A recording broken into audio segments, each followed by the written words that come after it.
On the questions about the Border Patrol detentions in an active firefighting zone. I've read reports that 44 crew were interrogated, a couple were detained. And I'm just not clear as to the involvement of you and your agency. I mean, you are part of incident command in a project like that, in a setting like that, correct?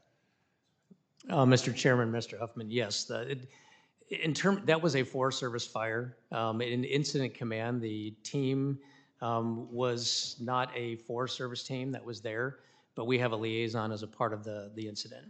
And is it your testimony that no one in your agency knew about this or signed off on it? No, I think the question specifically was, did we authorize that action? Or I think that was the question. So yeah, I wouldn't think you would authorize it, but I'm wondering, did you know about it? So the night before, there was a heads up that there was going to be, someone was going to be checking some validation of credentials the night before. Yes, sir. So you signed off on this Border Patrol enforcement action in an active firefighting project? Mr. Chairman, Mr. Huffman, no, there was no signing off. There was a notification. There was no signing off. Did you or anyone else in the Forest Service object to it? To 44 crew members being held up in the middle of an active firefight so that the Border Patrol can look for people to deport? I'm unaware of any objections.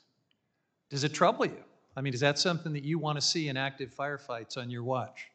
So, Mr. Chairman, Mr. Huffman, currently those were contract crews, and there's a requirement in our contracts that everyone who is contracted with is supposed to be doing that validation. The Forest Service does not validate those crew members. That's not my question. I mean, there are ways to do that validation that don't disrupt an active firefight.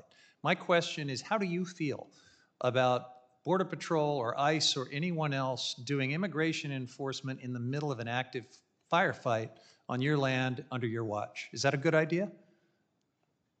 Mr. Chairman, Mr. Huffman, what I can tell you is that the responsibility for that action is a border security issue.